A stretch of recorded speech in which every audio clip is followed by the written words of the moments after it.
Lux your way with the Lux Cravings boxes from Taco Bell. There's the classic $5 box, the indulgent $7 box, and a whole new obsession in the $9 box, the Flamin' Hot Grilled Cheese Burrito. Try the Lux Cravings boxes at Taco Bell today. Find your sun with Sun Cruiser Vodka Iced Tea. Made with real iced tea and real vodka. Cold, refreshing, and made for moments like these all year long. Let the good times cruise with Sun Cruiser. As sports fans, we may cheer for different teams, but there's one thing that we can all agree on. We want the game to be big. And with 3 levels, 30 cabanas, a 143-foot screen, 6 clean pools, and endless cold drinks, it doesn't get any bigger or any better than Stadium Swim in Las Vegas. All sports, all seasons. It's more than a pool deck. Stadium Swim. It's the only thing like it in the world. Check out the all-new Blue and Orange store at the Boise State Hall of Fame. The Blue and Orange store has your best game day gear. We're talking jerseys, hats, bumper stickers, car flags, more than 4,000 hats on the hat wall. If you want the best Boise State gear, make sure you check out the Blue and Orange store online at theblueandorangestore.com or the all-new Blue and Orange store down at the Boise State Allen Noble Hall of Fame.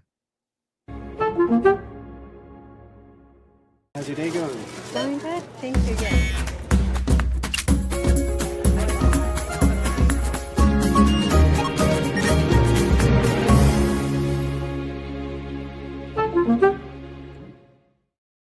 When I want Boise State to win, I trust Coach Rice to lead the Broncos to victory. And when I want the best painting and garage floor coating, I trust rowpaint.com to get that job done right.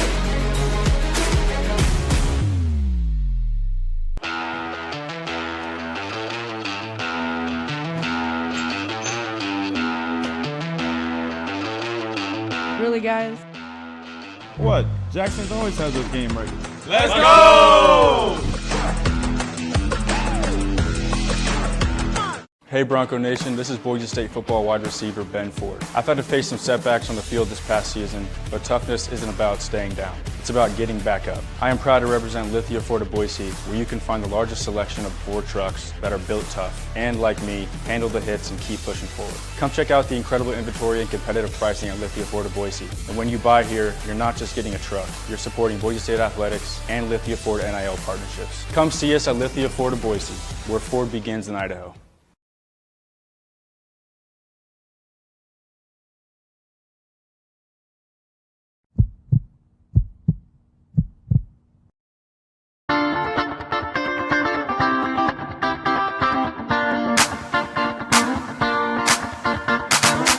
This is Bronco Nation News Live. The best interviews, the most informed opinions, the latest breaking news, all from the top Boise State insiders. Bronco Nation News Live is the only daily show that talks nothing but Boise State sports. And we do it with you. Give us your comments or questions in the ICCU YouTube chat. Or leave us a voicemail on the Signature Roofing voice inbox at speakpipe.com/BNN.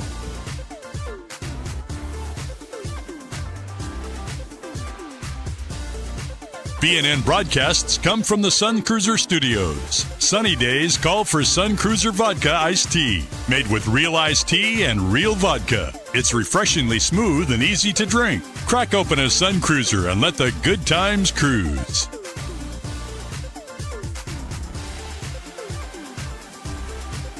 Bronco Nation News is presented by our title sponsor, Lithia Ford of Boise, and our major sponsors, Taco Bell, Idaho Central Credit Union, RoadPaint.com, and the Blue and Orange Store. At Lithia Ford of Boise, we're proud to stand with Boise State athletics. Through our NIL marketing partnerships, we're investing in the future of student athletes. Lithia Ford of Boise, here to get you there, wherever that may be. Lithia Ford of Boise, where Ford begins in Idaho.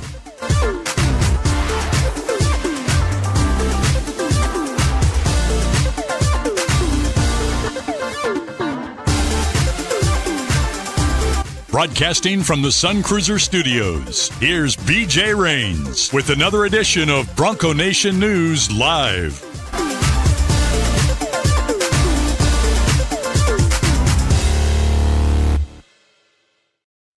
Hey, how How we doing, Bronco Nation? Welcome on into a live edition of Bronco Nation News Live here at BroncoNationNews.com. My name is BJ Rains. We do this each and every weekday morning at 9 a.m. I am in the Sun Cruiser Studios here in Meridian. Our man Mike Prater, KTIK. The Ticket is in the Lithia Ford of Boise studios there at KTIK in downtown Boise. Lithia Ford of Boise, our title sponsor. We appreciate Jim Sturk and company for their support of BNN and of KTIK as well. And it's Friday. That means we get Mike Prater and a lot to discuss today. Prater, how we doing? Fridays. I love Fridays around here. So it's one final day for the work week. Well, actually, that's not true because we always work on Saturdays, and then one quick little step to the weekend. So I know there's a lot of stuff going on today, a lot of political stuff, a lot of sports stuff, a lot of combine stuff, a lot of basketball stuff. It's kind of a crazy collision of seasons, BJ. Well, I appreciate talking to you, Mike. Going to be a good 45 minutes or so today, and got a lot to discuss. By the way, before Lee Marks gets on me, this is a Cardinals red shirt, not a Fresno State shirt here or something. The old Lee Marks. Don't wear red to the football complex, guy. I love that. I put this on, and then I realized, they're playing Fresno State in basketball tomorrow. I better make sure it's high enough that you can see this says Cardinals. But we're 4-2 in spring training. It may be the only time for the next 6 months I can say I have a above 500 baseball team, even in spring. So I thought I'd bust out the shirt today. So I didn't even know they were in spring training. So you're one step ahead of me. So Tyrese saying good morning. Let's see, another beautiful day. Manny says. Architect is checking in from a rainy California. Christine is checking in from Columbus, Montana. Says west of Billings. Happy Friday, BNN. I met Ken Dick. He says sunny here in Tennessee. He was the manager on the 1975-1976 team that was honored last weekend, and he came to town for that, and I got to meet him. Very nice guy. Good to meet you, Ken. And he watches every show from Tennessee. And he's back home and watching now as well. So always enjoy hearing where people are watching from. Let us know. That's the beauty of the technology that we can see. Here you go. We got folks all over the country. And then Chase says, I'm at Black Cat and McMillan in the house. So appreciate you wherever you're watching from. So watching from a crawl space in Boise. So, okay, there we go. Now we're just starting to. Now I'm getting a little nervous here where this could go, so we'll maybe leave it for a little bit. Oh, Billy's watching in Minnesota. All right, so always appreciate folks letting us know our reach is coast to coast and sometimes, around the world sometimes. Pretty cool. We appreciate all you guys wherever you're watching from here on Bronco Nation News. And I know a lot of folks either lived in Boise and maybe moved and this is how they kind of stay in touch with, listening to KTIK and watching us, or maybe they are just fans from afar, or maybe you're on a work trip. Okay, Mitchell and McMillan checking in. All right, Dan, appreciate you. So it's by my house. Oh, that's like it's like three steps. That's by my house. Stay away that's from your my neighbor house. Was the guy you were yelling at for not taking out the trash. Come on. That's the guy. That's the same guy. Now this person yesterday was watching from Honolulu, and they're still there. Salutations from Honolulu. Can't sleep. Sunrise still not for an hour. Watching BNN with Prater. Let's go. So Prater, wow. Who would have thought someone is in Honolulu and can't sleep, and they were excited to get up and hear you? I appreciate that. I question that very, very, very hard, and hopefully we put you to sleep. You get a quick little nap, and you wake up, and it's sunny and beautiful in Hawaii. So nicely done. That's very cool. That's commitment right there. I appreciate that. Matthew's watching from Caldwell, Idaho. Jumpin' Idaho is in Yuma. Way hot, 96 degrees today, they said. So Brad says, my classroom in Meridian. All right, well, we appreciate all you guys from watching wherever you are. Watching from the Fred Meyer Pharmacy. Okay, all right, we appreciate this is we got quite the folks watching today. We appreciate that. All right, we got a lot to get to on today's show. I do want to talk about Boise State basketball, the 3 games that they have coming up starting tomorrow with Fresno, and tell folks about the simulcast that we have planned for that. And then also want to get into we may have found a little reason why Jeremiah Dickey keeps posting from the Capitol, Mike Prater, in terms of some Idaho Legislature asking for some help with Congress. We'll get into that in a little bit as well. A lot to get to. A lot of folks are asking, excited to have Prater on. We'll just say that in the chat here. Watching from Villa Sports Park Center Gym. Okay, appreciate you, James, for that. The eye doctor's office down in Florida. D-Ray, okay. So, all right. 3 games left in the regular season tomorrow at Fresno State. It's the game is being pushed back 30 minutes. I don't know if they've officially announced it, but it says 5:30 on your schedule. It's going to be a 6 o'clock start. They have a women's game beforehand and wanted to give a little more time, I guess, for the men to warm up. And so it will be a 6 o'clock start tomorrow. We'll be live at 5:30 with the pregame show. And yes, we are doing the full broadcast tomorrow through our partnership with the Creator Sports Network. We'll be broadcasting pregame, during the game, postgame. We'll take the Mountain West Network feed. We'll turn that on mute. And my co-host, I'll be doing my best Bob Costas, I guess Joe Buck impersonation here. We're Prater. We're hoping to make this more of like a Manning cast, actually, just getting some folks on. And in the first half tomorrow, my first half co-hosts are Tyson Degenhart and Max Rice. So looking forward. Max Rice is waking up at 9 a.m. in Perth, Australia on Sunday. And Tyson Degenhart will have just finished an afternoon G League game, and they're both going to pop on and help commentate and tell some stories during the first half. And then in the second half, we're working on Abu Kijab. We got Matt Bauscher coming on. We got some other folks. So I know Nathan Carroll's going to be involved, but if you don't want to listen to the Fresno State announcers on the Mountain West Network, you can watch the game right here on BNN, and we'll do our best to make it a little more Boise-centered, Manning cast style of broadcast for the Fresno State game tomorrow.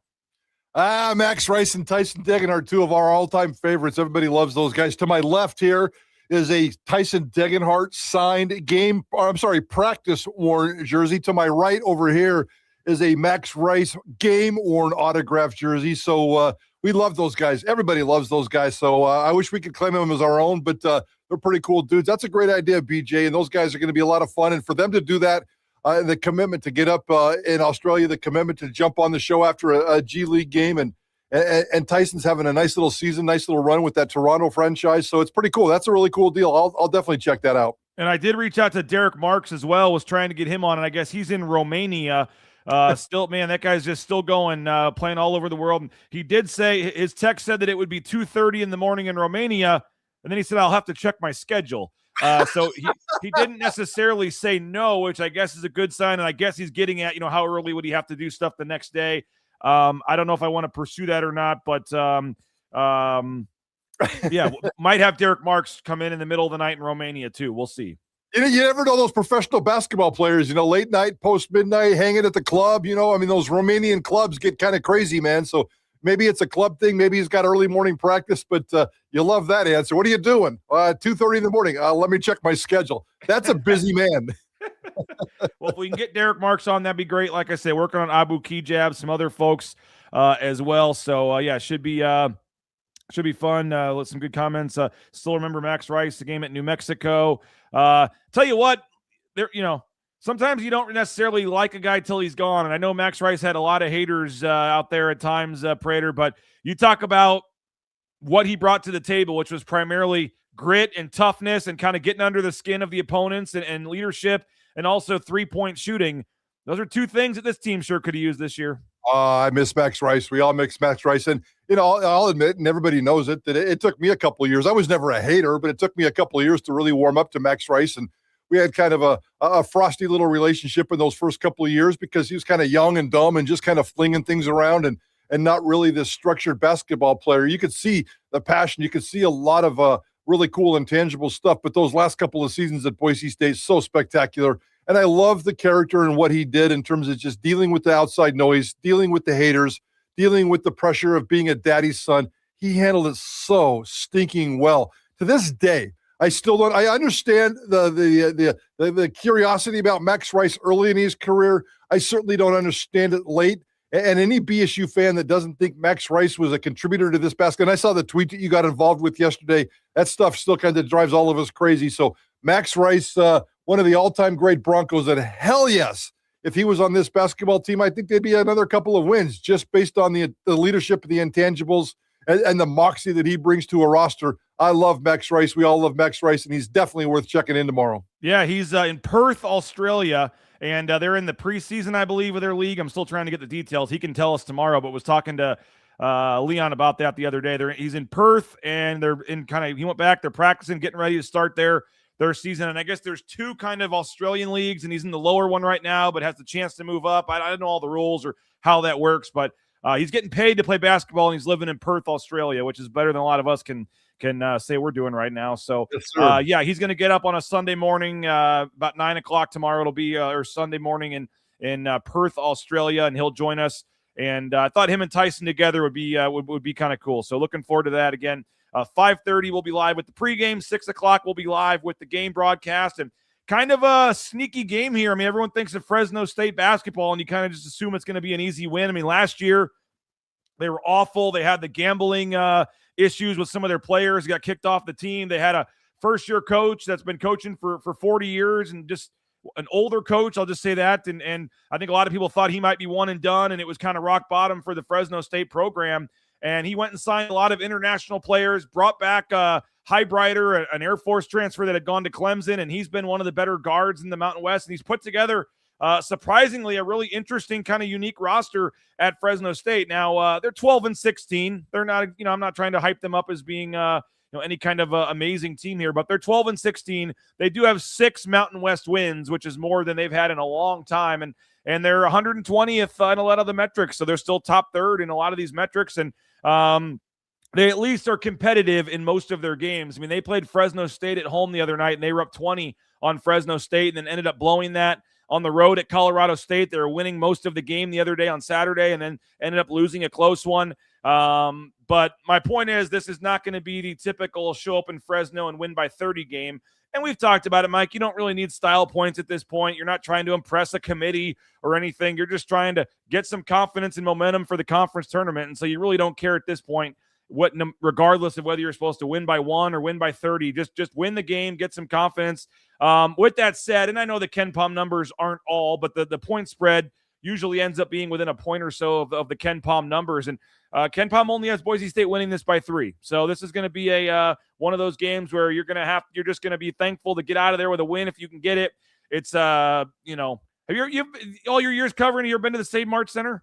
I did once, really early on, the first couple of years that it opened. I think maybe even a couple of different times. But yeah, it's been a long time since I was in that building. A long time. I don't know what the crowd was then, but it's a huge arena, kind of similar to like a Thomas and Mack Center, almost kind of like a Boise State arena, but I think it's even got more capacity, but it's never full, so it always feels really empty. It'd be, I hate to say it, like going to a Boise State women's game at Extra Mile Arena, where it's this huge arena and there's just not a lot of fans, and so even when they do get a decent crowd, it still feels empty in there. It's kind of one of those weird kind of going to San Jose Air Force type trap game. And like I said, this year Fresno State's actually decent. So I think tomorrow's going to be a close game, an interesting game. And we'll get into big picture stuff here in a minute. But for tomorrow's game, road game, you got San Diego State coming in Tuesday for senior night, like 3 games left. Like I think tomorrow's game will say a lot about how this final 8 days and maybe the conference tournament in this run here is going to go. Yeah, it'll certainly impact the psyche of this basketball team, which is starting to feel pretty good about himself. A couple of nice wins. I mean, just a 2-game winning streak over teams you're supposed to beat. But yeah, this is a little pesky game tomorrow. Look, I mean, Fresno State, I think, is like 3 or 4 games above 500 at home. So throw that into the crock pot of everything that you just said in terms of what Fresno State can bring to the table. And, they're this basketball team I'm talking about, Boise State. Nobody expects this basketball team to be on autopilot and just go off and win games. So you're right. Just go win a basketball game. Style points don't matter. You're not really playing much right now other than the confidence of trying to finish strong. And if this team could win, 2 or 3 games down the stretch, keep that streak going and go into the Mountain West tournament with some kind of confidence, we'll see what happens. It's a wide open field. I don't think there's any way, well, I shouldn't say that. It's hard to visualize Boise State, even if they go into the Mountain West tournament on a pretty good high, winning 3 or 4 consecutive games, but you got to give yourself a puncher's chance. And the only way you can do that is to win these games and be mentally confident about what you do. So it's been a crazy up and down season. They're feeling good about themselves.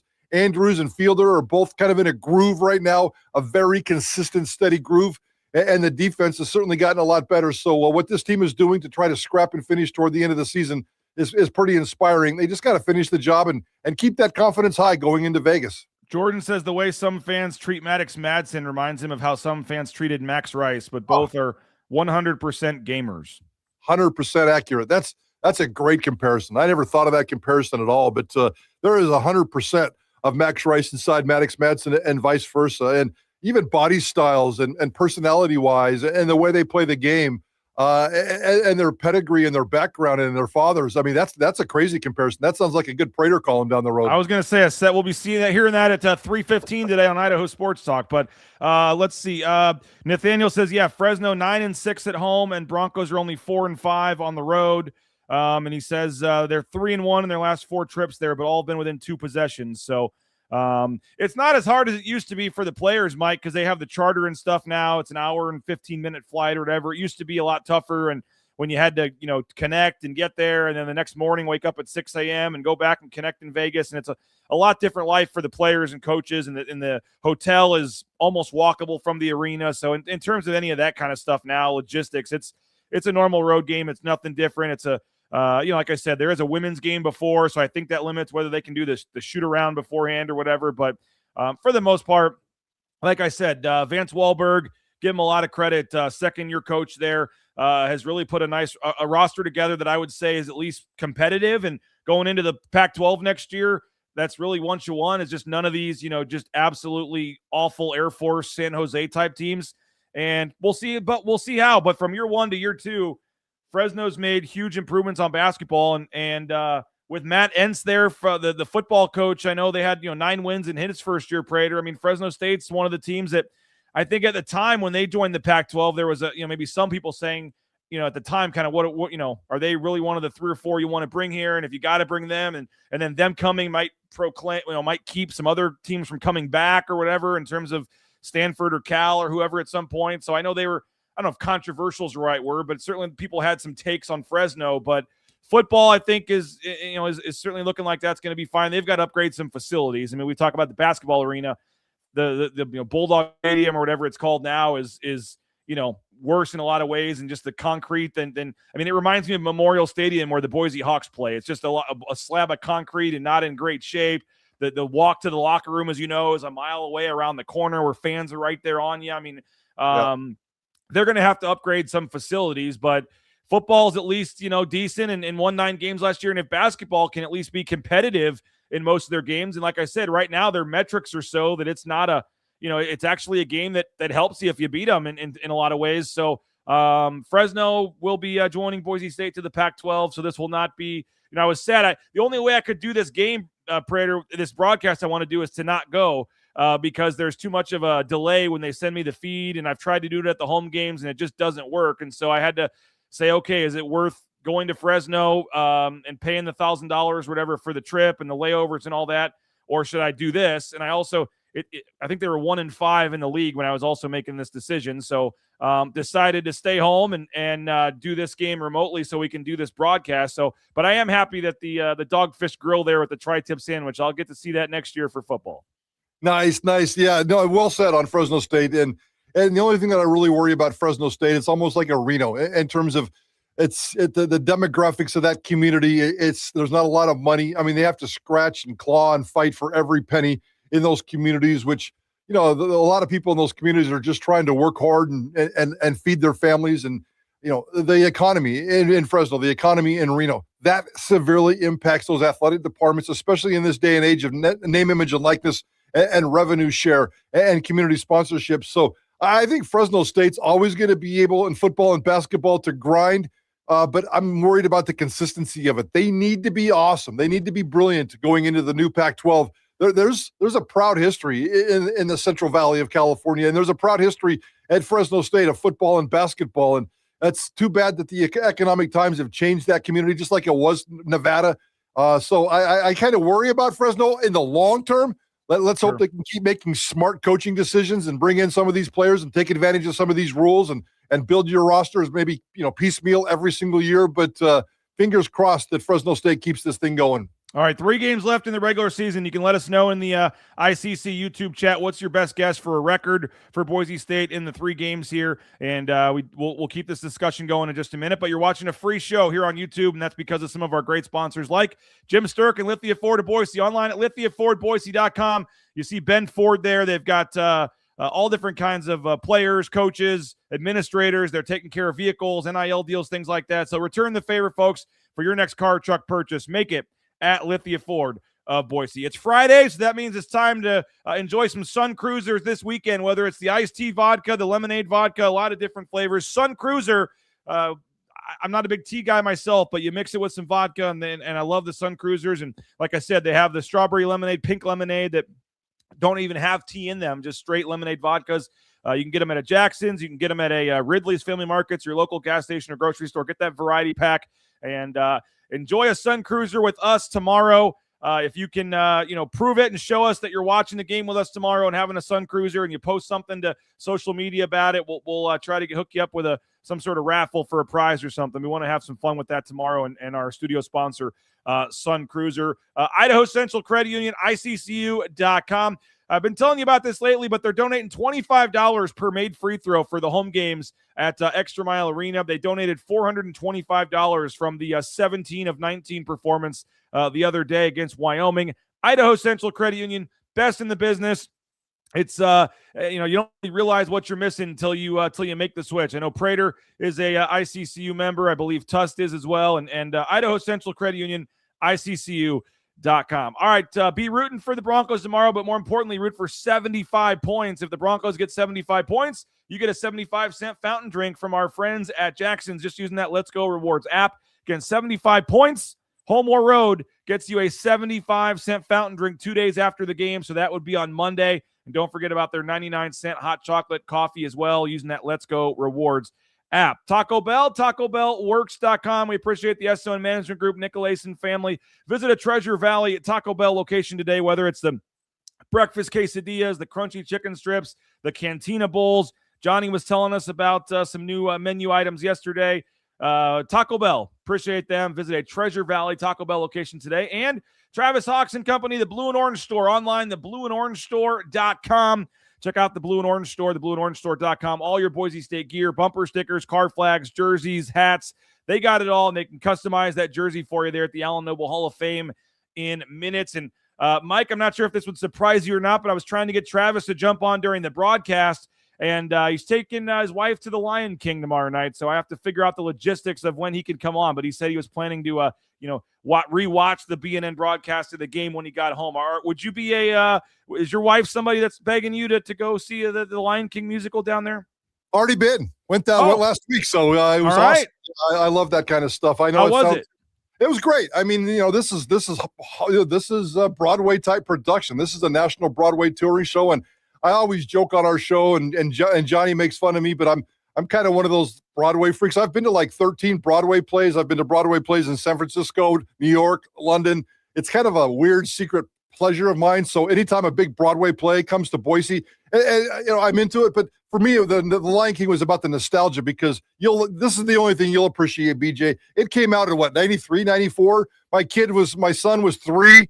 My daughter was just about ready to be born. I was a young sports writer at the Statesman at the time. I was working home with a laptop and being a dad while the wife was off working in the office.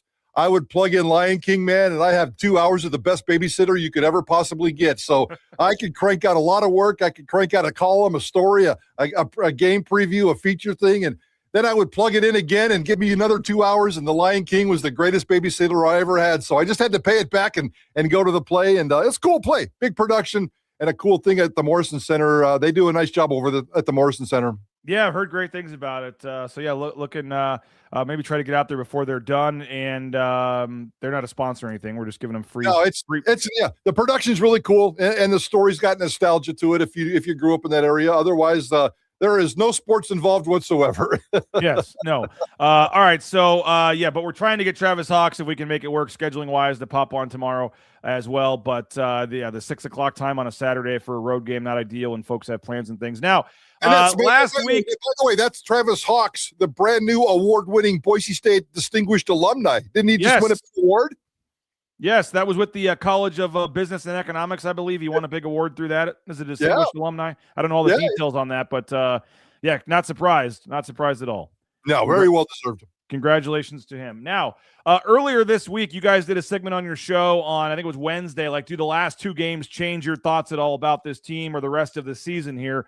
I'm guessing your answer is no, Mike, because you've kind of been big picture wise, kind of been consistent here of late. But the last 2 games, like I said, at least nice to quiet a little bit of the outside noise and some of the talk. But I mean, overall, we've said it. They got in the tournament.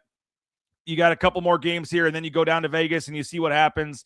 I don't think this is a team that would play in the Crown or the NIT or something. I feel like this is, maybe I'm wrong. I haven't specifically asked that question, but I feel like this is a team that players, coaches, whatever, may just want to turn the attention to next season as soon as possible when it's gone like this. I could be wrong. The Crown is down to 8 teams this year. It only has 2 at-larges, so it's harder to get in that anyway. The NIT just isn't what it used to be. San Jose State represented the Mountain West last year with an under 500 record. I don't think that personally would make a lot of sense for this team this year. Some teams, like a Colorado State, there are a lot of young players, first-year coach. They've won 6 in a row. Like the NIT, Colorado State may be all over going to the NIT this year to get that extra couple weeks of practice and experience of the postseason. This team, whether it's players deciding to transfer, whether it's coaches wanting to reshape the roster, all the different offseason changes that we expect to probably be a pretty, busy offseason, I would think that they're probably wanting to get started on that. So I guess it's kind of a 2-part question. I guess, do you agree with that? But also, I guess that just kind of means there's, 4 guaranteed games left, and kind of what we thought after the Utah State game with the direction of this team probably really hasn't changed a lot, even with the 2 wins over teams at the bottom of the standings. Yeah, for me, it hasn't. I still feel that this basketball team is the same as it's always been. It's got the same guts and the same grit that it has in terms of pulling out of when they get into these funks, they're able to pull themselves out. And I'll go back to what I said earlier this year, that Leon Rice, and I know there's been a lot of things that have been said about some comments that I made last week, but consistently since about probably December, I've said, and I've gotten beat up on our show, that Leon Rice is doing his best coaching job ever in terms of just grinding. This is a basketball team that just isn't that smooth. And they get into these funks, and Leon and the gang, and the players get some of the credit here too in terms of grinding. They've been grinding the last 2 games, and they're looking good. Obviously, Utah State's their kryptonite right now. They cannot play well against Utah State no matter what. But the vice versa is like, New Mexico is Boise State's kryptonite, or vice versa. The matchups sometimes matter. Regardless, this basketball team is grinding, and there's no way that they're going to finish the season undefeated. There's no way they're going to go 3-0 and then go into the tournament and go 4-0 and create this magical surprise. I think this team is exactly what it is. And that's kind of the weird part. That's kind of the entertaining part. You're never quite sure what you're going to get. A couple of easy wins at home, sure. Tomorrow at Fresno, that's pesky. If they can win that game, that gives me another notch that the confidence is starting to really, really build with this team. The last game on Tuesday, the last home game. By the way, the Tuesday home game, and we talked about this on Idaho Sports Talk the other day, the Tuesday home game will be the last time most Boise State basketball fans will ever attend a Mountain West event. I know there's spring sports, I know there's softball, and some fans go to those, but the last bulk event for a Mountain West event for Boise State fans is Tuesday night. And then the next time you show up and watch these teams play, it's going to be a Pac-12 logo. So that's going to be completely different and kind of a milestone moment on Tuesday night. We'll see how they play there and how they finish. But, it'll be interesting to see how this team goes and keeps grinding. And I just want the defense to continue. I want the Dylan Andrews, Drew Fielder combo to continue. And if they can do that, they're going to win some games down the stretch. No doubt about it. Now, you brought it up, and there have been about 50 comments on here. So if you do have, I will give you the opportunity to at least expand on anything that was said last week if you'd like. But Nathaniel says, is the team looking more locked in and together, Prater? I will say this, Mike. I know we have butted heads publicly, privately on this at times. But I have been consistent that just because Leon Rice or just because a couple players have said publicly that everything's great, they're not going to come out and say they don't like each other. Yeah, Leon Rice is not going to come out and go, yeah, I lost the locker room. They don't like each other. So I would say that I wouldn't 100% take everything that they've said. I would say RJ Keene's comments were the strongest yet, I thought, even calling fake reports. I don't know if you saw that or not, but I trust you enough and I pay you enough that you don't say something like that unless somebody has told you something or you feel pretty strongly about it. And so I don't know if you want to just move on or if you want to expand a little bit, because obviously as they've won 2 games, which again are against 2 bottom teams in the standings, they have been asked about that and they've made some comments. And I like we said, I didn't personally think it was quite as bad as maybe the picture you were kind of painting, but I'm not saying you're wrong. And you've obviously had sources and people telling you whatever, but there has been about 60 comments about that on here. So I don't know if you have anything you'd like to follow up with or not. 100% stand by everything that I said last week. I don't take anything back, but I think a lot of the context that people forget. I never said this was a negative. I never said that Leon. I never, ever, ever even remotely said that Leon Rice has lost the locker room. I think over times this season, a lot of us have said, especially after the 2 Utah State games where this basketball team looked really dejected, that it looked like this team had checked out. I mean, they had that look of Leon Rice's face, the look of the players' faces, and some of these losses. It was absolutely shocking in terms of how they looked and the body language. But I never said it was a negative, and I never said the locker room was a cancer. I never said the locker room was a negative. I just said sometimes paid individual professionals showing up to work don't have to always get along. They don't always have to like each other. And that's exactly what I said here. I don't think this team loves each other. I don't think this team hates each other. And when things are going well, they're professionals, really talented professionals. This team, and I've said this, I'm not just saying this now, I've said this the entire time. This team is a really, really talented, and it's a bunch of individually paid professionals. It's a new era of college sports. And when things go sour, you don't always get along. And I think that this team has struggled a couple of times to get along, to stay on the same page. So if those comments helped them rally last week, that's great.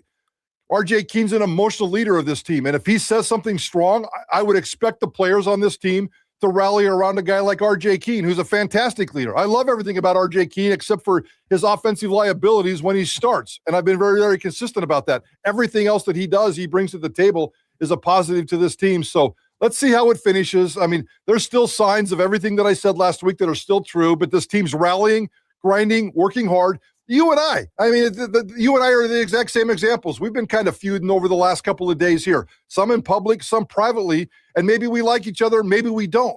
But we show up, we do our job, we try to do it 100%. Sometimes it's maybe 90% because of human nature.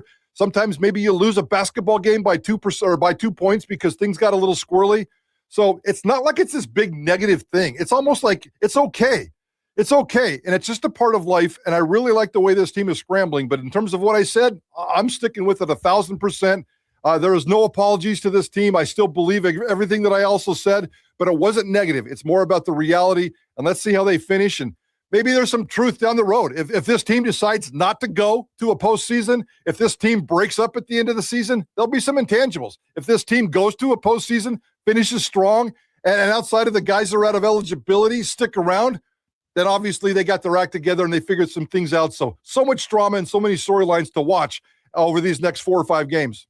Sky says, no player would ever tell the media, yep, I hate my teammates and coach, LOL. He said, with that said, I do think RJ Keene was pretty honest take from a glance. I watched RJ Keene, and I watched everything about it. As a matter of fact, I watched it twice, and I appreciated what he said. That's what I want him to say. That's what you would expect a leader to say. So Leon Rice is, and I never used the word hate. Stop using the word hate. I never even said it was a negative.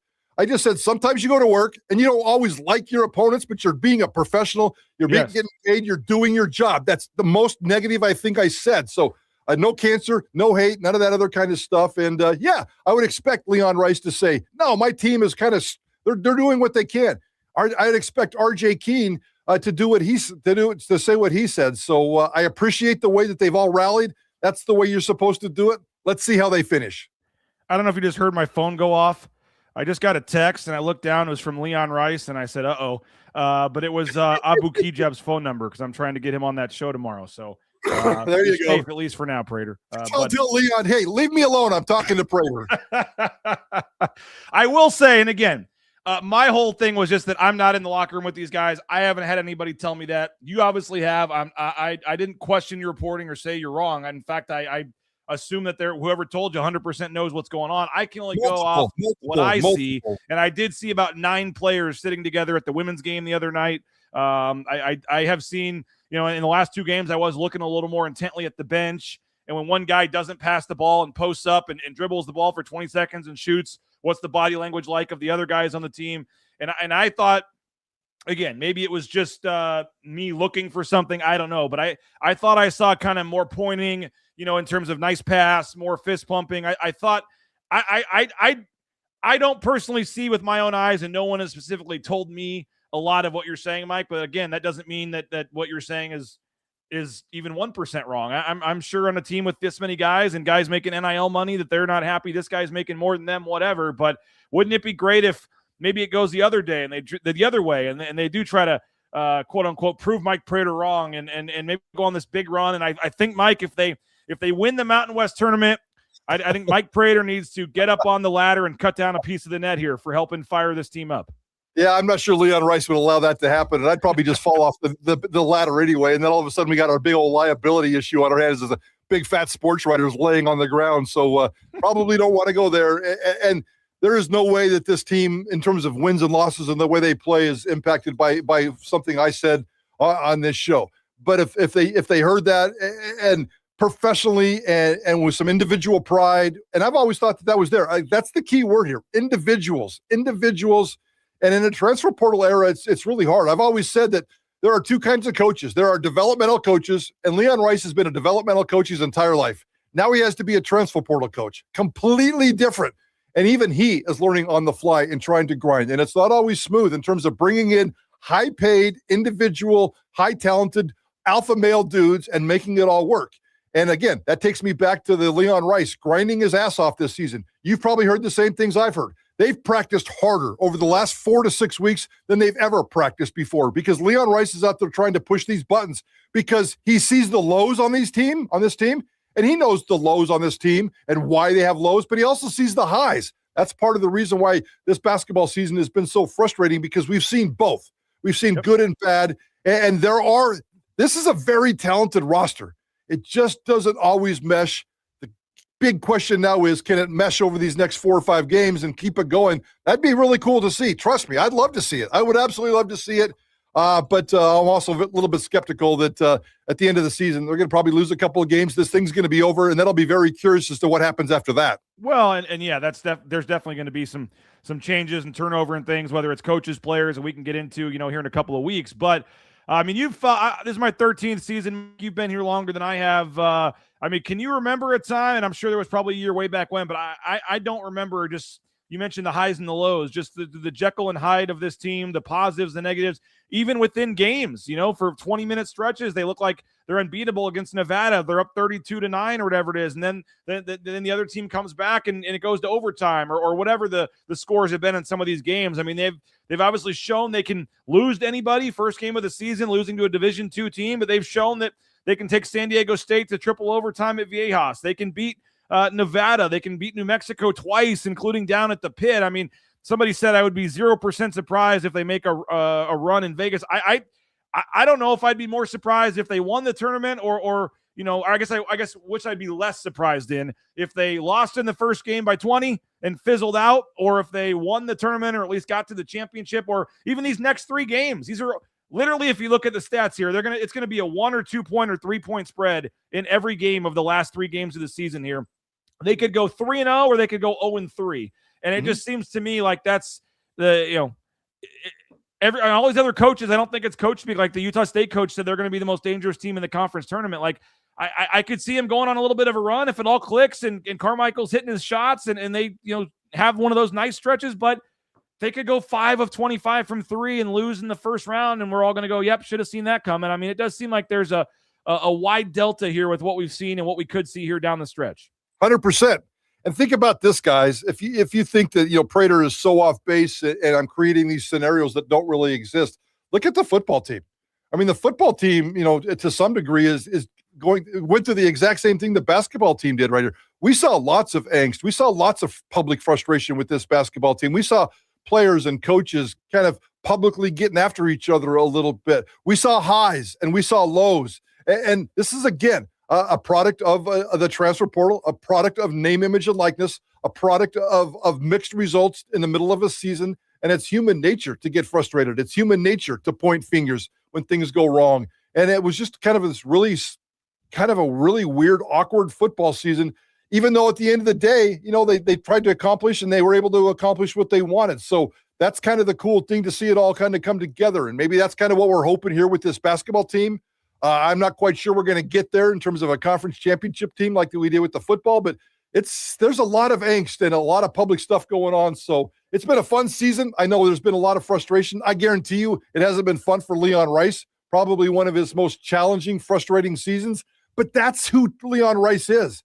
He's the grinder. He's the little kid from the central deserts of Washington who shoots himself in the knee, rubs some dirt on it, and goes out and plays again. That's the kind of guy I think he privately loves these kinds of seasons. They drive him crazy, and it's probably hasn't slept in 4 months. And I guarantee you guys like Burns and Duryea are just grinding their teeth at crazy. But it's really cool to see that these guys grind and do what they have to do. And the same for the players. Let's see how it finishes. Carmichael out versus Fresno ? And then Tyler says Peanut had a boot on at the women's game. I was at the women's game. I did see that, but Maddox Madsen would wear a boot all the time out of the facility and then play on Saturday. So I think a lot of times nowadays it's a little more preventative than not. So just because he had a boot on, I wouldn't say he was out, but he did roll his ankle. It swelled up and obviously came back in the game very briefly, and that was it. All right, so basketball game tomorrow. I'm already over the time, but I got one more quick thing for you, Mike. This Idaho Legislature, probably not going to be able to give it the time it deserves. You guys will maybe dive into this more on your show, but if you have one quick thought on the way out here, joint memorial. We found out yesterday, Mike, again, why maybe there's been some time that Jeremiah Dickey's been posting photos down at the Capitol, but the legislature is issued what's called a joint memorial. This came out yesterday afternoon. They're asking Congress to pass federal legislation that would create uniform NIL rev sharing rules, preempt conflicting state laws, define student-athlete employment status and eligibility, preserve women's sports and Olympic sports, and level the playing field for programs like Boise State. And I'm reading from this Twitter account, Darren Heitner. He's a legalist, a lawyer focusing on sports, entertainment, and business law and intellectual property. And he said, this portion caught my attention, quote, whereas Power 2 and Power 4 conference institutions are making significant decisions without Boise State University and its peers having equal input on outcomes, those decisions have a tremendous impact on Boise State University and others, regardless of whether they are in the best interests of the institution. Now, I'm not a lawyer, Mike. I don't know. I know very little of what this means, but it's basically them it's called a joint memorial, but as far as I can tell, it's just them asking Congress to look into this. I don't see it as any kind of official law or ruling or whatever. They're just saying, hey, here's some reasons why we think you should look into this. And it unfortunately doesn't have a lot of quote unquote weight or power. But it is interesting. And obviously it seems like Jeremiah Dickey, this is one of the things he's been involved in. I love the fact that Jeremiah Dickey's down at the State House grinding all the time, whether it's putting together an Idaho Boise State football game, which did require shaking some hands down at the State House, whether it's this kind of legislation, which, previously under previous presidential regimes, Jeremiah Dickey wasn't allowed to go hang out at the State House because there was one person who was allowed to represent Boise State at the State House. That's not the case anymore. And Jeremiah Dickey, the fact that he's down there doing all kinds of things is really, really good. I love the fact that somebody's trying to get something done. This is a college sports era where everybody's just standing back and pointing fingers and nobody's really doing anything. But over the last 10 days, guys, whether it's about politics or right or left or whatever kind of nonsense is going on out there, at least people are trying to get something done. So I like this statement yesterday. I like the fact that the White House is putting together this big roundtable thing next week that's going to have all kinds of leaders, all kinds of people coming to town to talk about how we're going to fix college sports. The SEC and the Big Ten sent their own memorandum of political statement or whatever this thing is that they did in Idaho. They sent their own to the United States Congress. So Jeremiah Dickey's working with the Idaho Legislature, the Idaho Congress. The SEC and the Big Ten sent the same kind of memo to the United States Congress yesterday where they say, media rights pooling is misguided. There's a lot of other issues there. So there's a whole bunch of entities out there who in the last 10 days are trying to get something done. And I love that because somebody's got to step up and do something. College sports is a mess. Let's do something. Now, here's my problem. The Idaho Legislature thing there's gonna be zero impact from this, zero impact. And I liked everything that Jeremiah said, except for the media rights pooling. I think he's crazy to think that the Alabamas and the Ohio States and the Texases of the world should share their media rights with the Boise States of the world. If anything, this might create a quicker divide between the great divide of when there's going to see the separation from the powers and the group of five. But I love the fact that Jeremiah is doing it, and everything else in this 3-page document makes a lot of sense. It's really, really smart, but it's ceremonial. Nothing's going to happen. Nobody's going to respond to this. Also take in mind here, this is the exact same legislature that came out last week and said Boise State has too many international students and you need to cut them back. It's the exact same legislature, guys. So are you speaking out of your right of your mouth? Are you speaking out of the left of your mouth? Oh, Boise State's got way too many international students. I'm threatened by the international students. But let's see if we can get Congress to get Alabama to share its media rights money with Boise State. Think about that. That's exactly the facts there. I'm not making that stuff up. So I love the fact that JD's grinding. I love the fact that somebody's trying to do something, because eventually something is going to stick, and college football and college basketball and college sports in general is going to be fixed. Hopefully, keep our fingers crossed. But what happened yesterday in the state legislature here, it has zero impact. Nobody's going to pay attention to what the Idaho legislature did yesterday. Now, just to clarify, though, you mentioned like the Big Ten, sending that to Congress, like that is what this letter is going to. This letter that Boise State's this joint memorial, it is being sent to the United States Senate and to the House of Representatives. It's being sent to Congress in Washington, D.C. to hope that they will do something. But it's essentially just a letter asking them to look into this. It's a 3-page document, as he said, and it's a lot of like I said, it's a lot of nice words, but there's no power behind it. They're not like suing anybody. There's no actual thing. They're just saying, hey, Congress, Senate, House of Representatives, hey, will you take a look at this and make some changes? But as you said, maybe it sounds like all this is coming to a head somehow. There's just too much of this going on that something has to happen. And this is another layer of it, I guess. Idaho's legislature asking for this help. And on the way out here, Mike, it does sound like you'd think that the bill from the other day was laughable as well. The international one? Yes. I don't know about laughable. That's probably a little bit too strong. I mean, the guy that sponsored the bill was upset because his son couldn't play tennis at the University of Idaho, because the University of Idaho tennis roster was all international players. And he went to Nevada, and he was born in Arizona. Yeah, he went to school at the University of Nevada, yes. Yeah. So, and he's a northern Idaho guy, but whatever. I find that to be very misguided that we're going to cap international student athletes, and I don't think that's going to get any traction either. Boise State's about 3% over on its football roster, about 3% over in terms of international student athletes on its entire athletic department roster, based on the limitation of international student athletes that the Idaho legislature asked for. So they want to put a cap on that. I think that that's ridiculous. It'll probably go to committee next week. I have no idea if it's going to come out of committee. I'm not going to sit here and predict the Idaho legislature, and that would be too unfortunate. So let's hope that what really bothered me was a comment from Doug Alkunovitz, and that's the guy from Hayden. That's the best sponsor of this bill. Said it's more important to focus on Idaho student athletes than winning sporting events. That's essentially what he said. He said he'd rather support student athletes from the state of Idaho than win sporting events, and that drives me crazy. So stop it. There's nothing wrong with international student athletes, and Boise State's doing it the right way, and they should be applauded for that. And I would also point out several student athletes, Elliot Hoyt, Nick Duncan, others that have come from international spots and become very successful contributors to the community and the businesses here in town and have stayed in town. So I would push back against his other point that they just leave right away and don't provide anything to the state in the future. So, the whole thing's very interesting, I guess, to say the least. But I've been reading more court legal documents lately than I ever thought I would, Mike. So they always told me as a reporter, you need to take Spanish as long as you can. It'll help you someday. Take Spanish as a sports reporter. Maybe I should have taken some more law classes, I guess, back in the day. But yeah, I've read a couple of bills this week as well. So it's definitely a different time. And unfortunately, I think we'll be reading more of these kinds of bills than we will be box scores down the road. 4:15 today. I'll join you guys. What else we got on a Friday edition of Idaho Sports Talk here, Mike?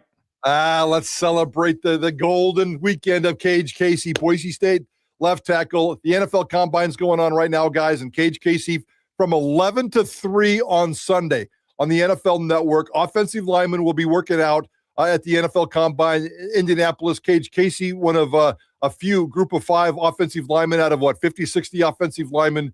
And we're gonna kind of break down his chances, break down his combine experience, and really dive into him. We've been doing a lot of combine stuff this week. So Cage Casey on Sunday at the NFL Combine. Hope he goes out and makes himself some cash. Hey, real quick, Mike, we just got a statement from Jeremiah Dickey sent to you and me to relay on the show here. You should have the text also. But Jeremiah Dickey says, quote, "This joint memorial highlights how institutions like Boise State represent something bigger than ourselves, but operate in an industry that lacks consistency and stability. We cannot choose to live in insanity. We stand to create a system that creates a path of opportunity for schools that choose to invest, maintain a high level of competitive excellence, and serve the institutions and communities we are a part of. As an industry, we need a clear set of federal rules to clarify how we can operate and help us continue to better the lives of our student athletes. There's always a solution. We won't stop.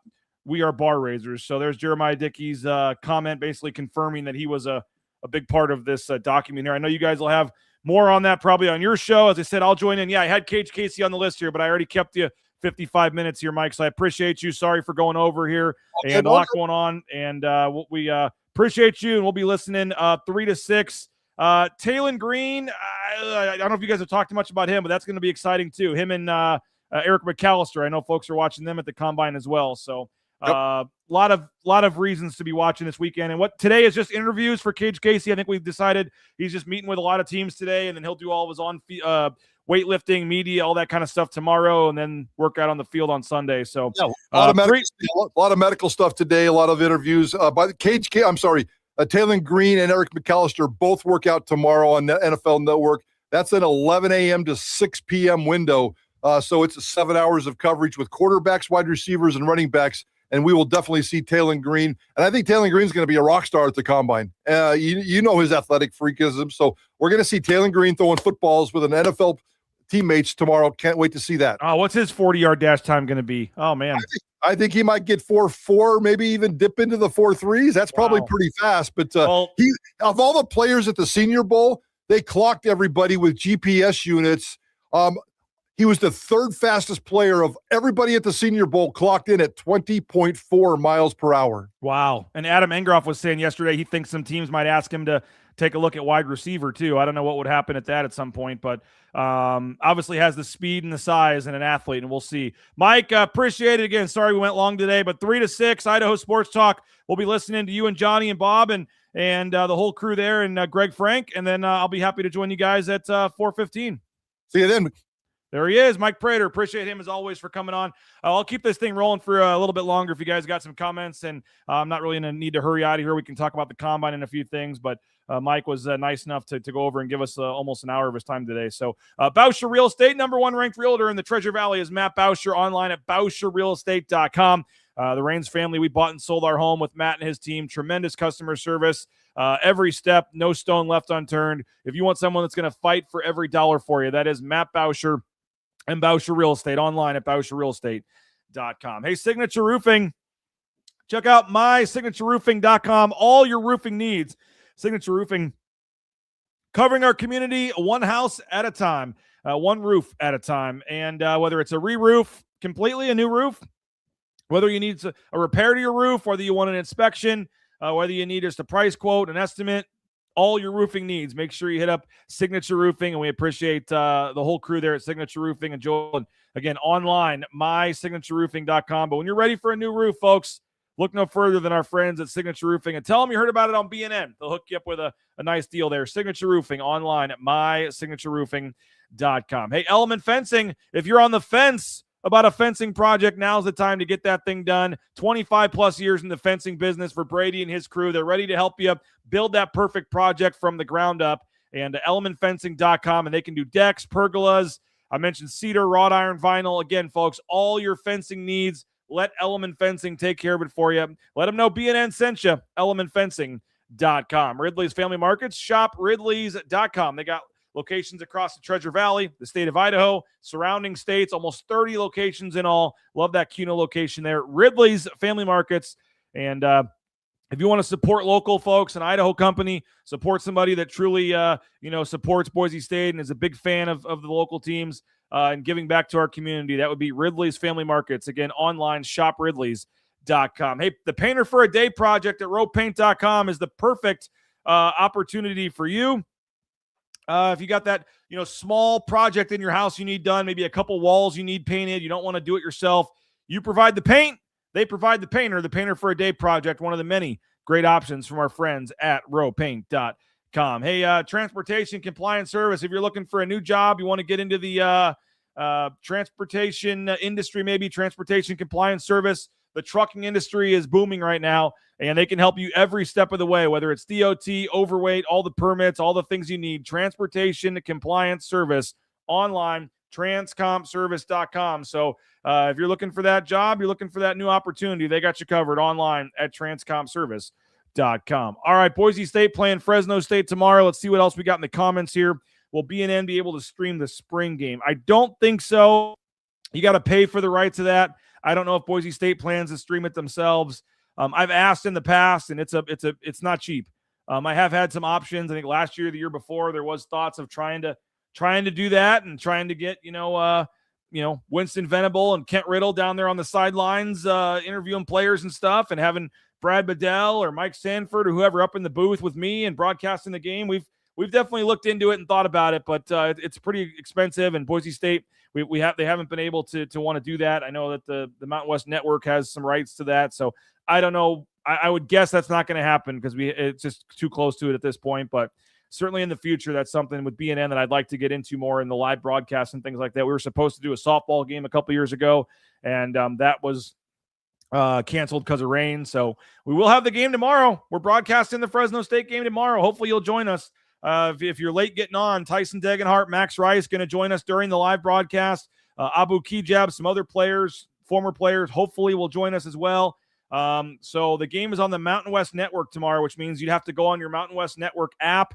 You'd have to go on your smart TV to the Mountain West Network app. Well, now just go to your smart TV to the YouTube app and go to our live broadcast, and we're going to have the same exact feed from the Mountain West Network. We'll have replays. We'll have all that stuff. It's not just some guy up there with a webcam. We'll have the full broadcast that the Mountain West Network will have, but we're going to turn the sound down on their broadcast, and we're going to have our own broadcast here to broadcast the game. So looking forward to that. We're going to have former players on, as I said, Max Rice, Tyson Degenhart, scheduled to hang out with us for the first half, all kinds of other former guest players. We'll get the broadcast going at 5:30 for the pregame show, and the game starts at 6. So hopefully you can join us at 5:30. The game starts at 6, and we'll have the full broadcast, and then we'll have post-game interviews, all that good stuff right here on BNN. So no need to go anywhere else. Watch the pregame, watch the game right here on Bronco Nation News tomorrow, and that will be at about 5:30. We'll get going here. My kid's got a scrimmage in the afternoon, going to go watch him and then get back and get ready to go, and looking forward to it. I know I joke about it, but I do, not like the fact that I'm not going to Fresno. I don't like that. I like being able to say that BNN is at these games and puts in the time and the effort and the money, and you get way better access and interviews, and you're more informed to cover a game and talk about a game and talk about a team if you're actually at the games. And BNN's one of the few that still does that. And the trade-off to do this broadcast was I couldn't go to Fresno because there's just too many logistics involved and there's a delay on the screen. So not going to Fresno, staying back, but hopefully the product and what we're doing will pay off and be worth it with what we're trying to do for the game tomorrow. So Jen says, so happy to hear that. Can't get him on the Mountain West website. Thanks. Can't wait. Go Broncos. Yep. We're looking forward to it as well. Technology permitting. 5:30 tomorrow. We'll get going with the pregame show. The game starts at 6. And again, if you don't want to hear the Fresno State homer announcers, mispronounce guys' names, whatever, watch the game right here on BNN. Tell your friends. Bronco Nation News YouTube channel is where you go. And I assume you all know this by now, but you can watch us full screen. I don't know why you'd want to watch this show right now. You don't need to see me full screen, but during these pregame shows, postgame shows, when we do the broadcast, you just go to your smart TV, you go to the YouTube app, you go to Bronco Nation News. You can still put us full screen, and it's just like you're watching ESPN or another channel. We can still be full screen on your TV. You can still have your phone to text or tweet or whatever you want to do, and you can watch us full screen on your TV through the YouTube app. So that would be the way to probably do that, tomorrow. So hopefully you go to your YouTube app, put us full screen, watch the game like you normally would, and just chat in here with your friends and have the commentary going. It's going to be a lot of fun. Looking forward to that.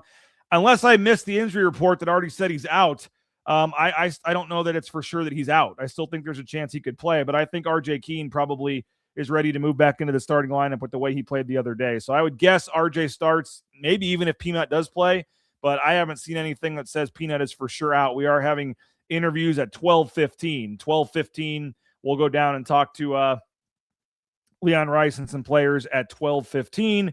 and then we'll get those posted to the YouTube channel, and maybe we'll have some more information or details on that. But as of now, I have not seen anything that says he is fully out. Maybe that came out while I was, here talking to you guys and haven't seen it yet. But appreciate you guys. Appreciate all of our sponsors. Please support the sponsors, folks. Sun Cruiser.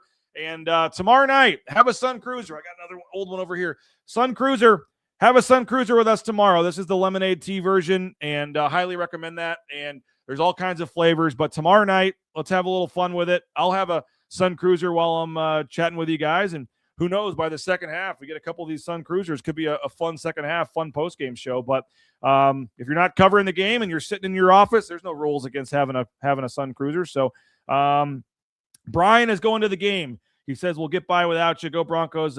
3 generations. I saw another message he said of the family going to the game tomorrow. That's really cool. And I do have another guy going to the game named Mason who's going to send us back some videos. So we hope to still have some pregame videos and shots of the team warming up and stuff. There's another fan named Mason going to the game. We're going to have Abe Jackson on as well. He'll still join us, so we'll get a little bit of the sights and sounds of Fresno. But, I'm going to be just like you guys, watching the game on TV, having a cold one. Going to be fun. Haven't done that in a while.